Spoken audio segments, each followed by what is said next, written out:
카드값이 부족할 때 클릭 한 번으로 모든 문제를 해결해주는 친절한 리볼빙. 과연 당신을 위한 배려일까요? 2026년 대한민국 가계부채 2,342조 원 돌파. 이 거대한 숫자 뒤에 숨겨진 진실은 바로 당신의 소리 없는 비명입니다. 리볼빙은 편리한 서비스가 아닙니다. 연 20%에 육박하는 고금리 대부업에 덧치자 당신의 미래를 통째로 갉아먹는 합법적 고리대금입니다. 지금 이 순간에도 당신의 신용생명선을 결정짓는 타이머는 빠르게 돌아가고 있습니다. 남은 시간은 단 5일. 이 5일이 지나면 당신의 모든 카드는 멈추고 대출 통로는 순식간에 봉쇄됩니다. 10만 원이라는 사소한 연체가 당신의 금융인생을 어떻게 파멸의 도미노로 몰아넣는지, 그 공포의 실체를 알고 계십니까? 오늘 영상에서는 카드사가 철저히 감추고 싶어하는 리볼빙의 추악한 민낯과 연체 5일 전 반드시 잡아야 할 유일한 생존 전략을 공개합니다. 빚의 늪에서 탈출할 마지막 골든타임, 지금 시작합니다. 여러분은 지금 편리함이라는 이름의 정교한 덫에 발을 들여놓으셨습니다. 카드사들이 리볼빙을 권유할 때 가장 많이 쓰는 단어가 무엇인지 아십니까? 바로 여유와 안심입니다. 하지만 금융의 언어로 번역하면 이 말은 20%에 육박하는 고금리 채무와 복리의 늪이라는 뜻입니다. 리볼빙은 결제 금액의 일부만 내면 나머지는 다음 달로 미뤄주는 마법 같은 서비스처럼 보이죠. 그러나 그 이면에는 여러분의 경제적 생명력을 갉아먹는 치밀한 메커니즘이 숨어 있습니다. 먼저 리볼빙의 금리 수준부터 직시해 보겠습니다. 여신금융협회의 최신 공시 자료를 보면 충격적인 사실이 드러납니다. 국내 주요 카드사들의 리볼빙 평균 금리는 연 17.3%를 상회하고 있습니다. 더 무서운 점은 이용자의 절반이 넘는 51.8%가 법정 최고금리에 육박하는 18%에서 20% 사이의 고금리를 적용받고 있다는 사실이죠.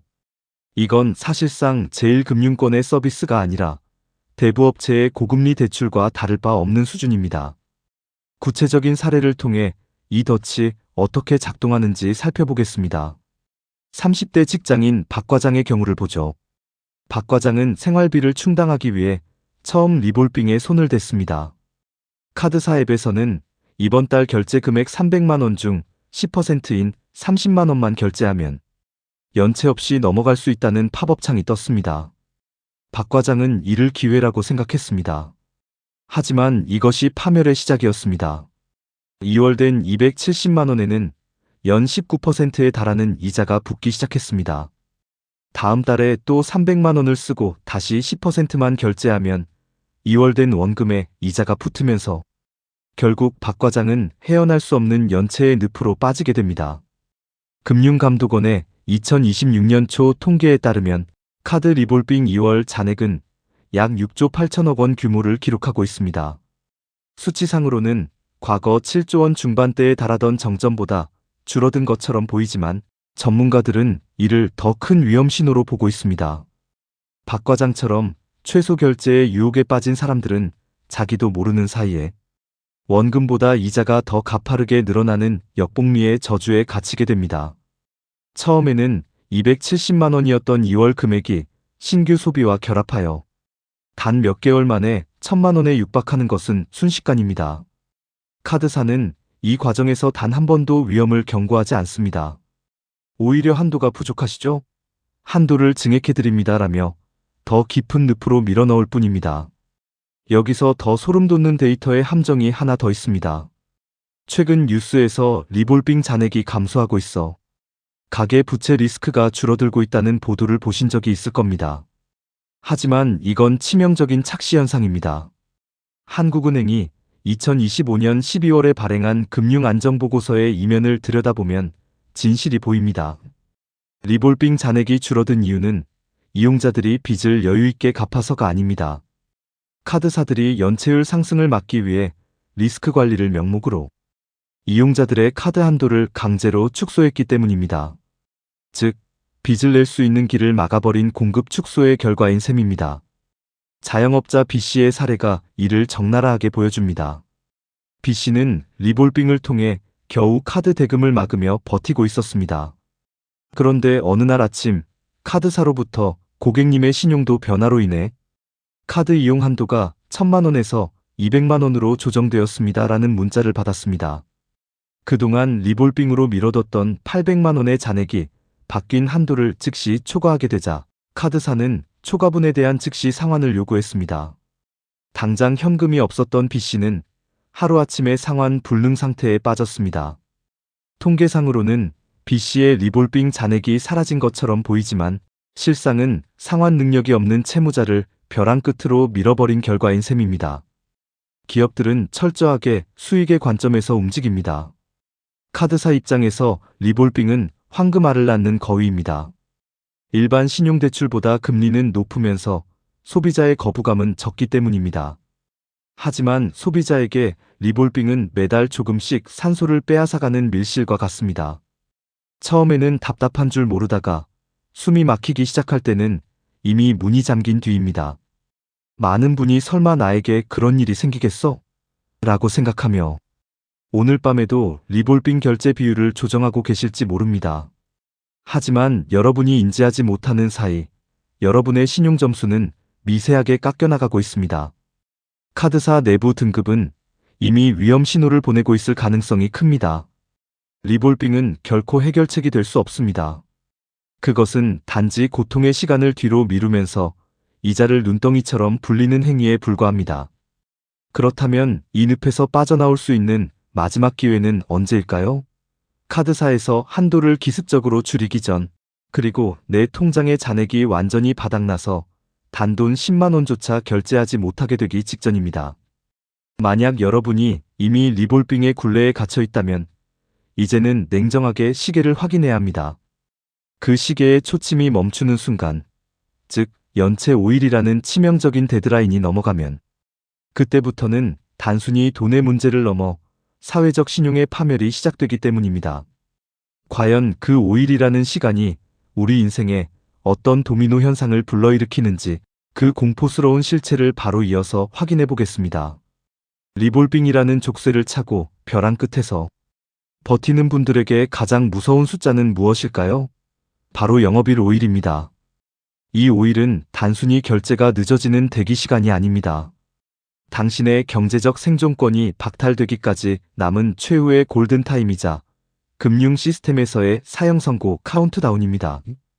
우리 법령인 신용정보의 이용 및 보호에 관한 법률과 한국신용정보원의 일반 신용정보관리규약에 따르면 그 실체는 냉혹합니다.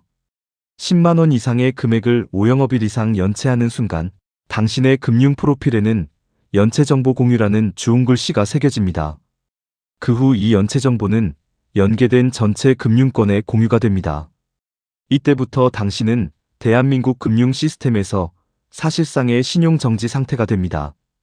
금융감독원이 2026년 3월 발표한 국내은행 연체율 현황 자료에 따르면 2026년 1월 가계대출 연체율은 0.56%까지 치솟으며 2024년 대비 한층 더 가파른 상승세를 보이고 있습니다. 카드 한 장의 결제가 5일만 밀려도 연체 도미노 현상은 즉각적으로 시작됩니다. A카드사의 연체 정보가 공유되는 순간 정상적으로 사용하던 B은행의 마이너스 통장 한도가 즉시 삭제되거나 정지됩니다. C저축은행의 대출 만기 연장은 단칼에 거절당하며 원금 상환 압박이 파도처럼 밀려오게 됩니다. 현장에서 사투를 벌이는 신용회복위원회 관계자들은 2026년 3월 시행된 선제적 맞춤형 지원 체계를 언급하며 이렇게 강조합니다. 연체 5일이라는 문턱을 넘기 전, 즉 정보가 공유되기 전이 골든타임에 상담소를 찾아와야만 국가가 제공하는 모든 회생카드를 온전히 사용할 수 있다라고 말이죠. 신용점수가 폭락하고 정보가 전파된 뒤에는 고금리를 저금리로 바꾸는 대환대출이나 소상공인 전용 채무 조정조차 선택지가 극도로 제한됩니다. 리볼빙으로 이번 달 결제액을 넘기며 안심하고 계신가요? 그것은 해결이 아니라 단지 5일이라는 시한폭탄의 타이머를 잠시 멈춰둔 것에 불과합니다. 단 한 번의 판단 착오로 평생 쌓아온 신용이라는 성벽이 무너지는 것은 순식간입니다. 하지만 여기서 포기하기엔 여러분의 남은 삶이 너무나 소중합니다. 이제 이 파멸의 굴레를 강제로 끊어낼 수 있는 구체적이고 현실적인 탈출 방법을 실행해야 합니다. 과연 연체 5일의 문턱을 넘기 전 우리가 국가로부터 정당하게 지원받을 수 있는 금융구조대는 어떤 모습으로 우리를 기다리고 있을까요?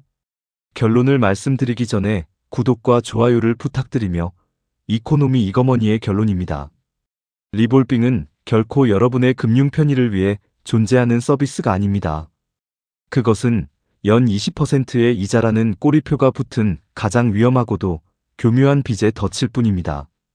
금융감독원과 카드업계 자료에 따르면 리볼빙 이용자 중 18% 이상의 고금리를 적용받는 비중이 전체의 절반 수준에 육박하고 있으며 특정 카드사의 경우는 그 비중이 이미 50%를 넘어섰습니다.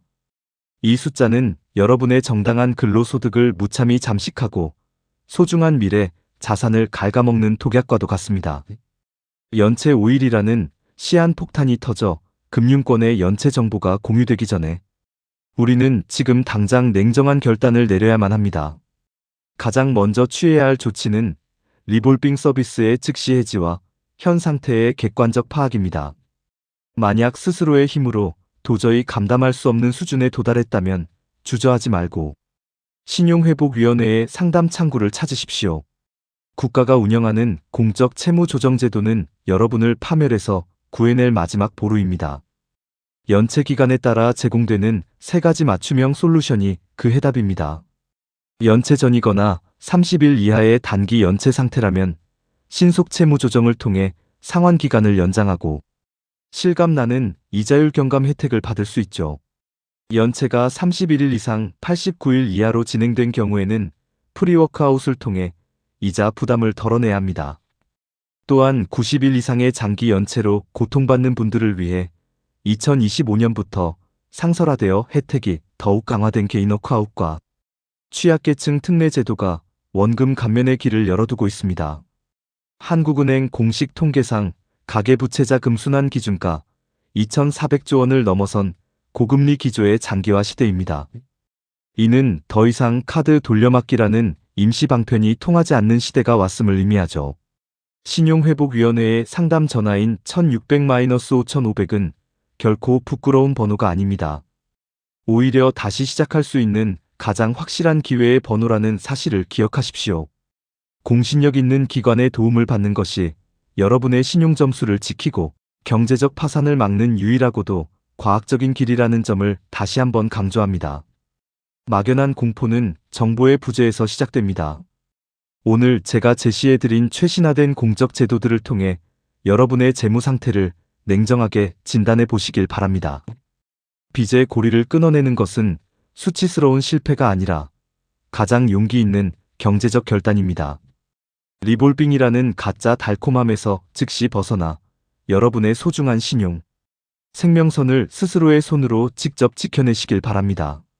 리볼빙은 금융 서비스가 아닌 고금리에 덫이며 연체 정보가 공유되는 5일이 지나기 전 강화된 공적 채무 조정 제도를 통해 반드시 탈출구를 찾아야 합니다. 어두운 터널 끝에는 반드시 빛이 있습니다. 여러분의 무너진 일상이 다시 단단하게 일어설 수 있도록 진심을 다해 응원하겠습니다.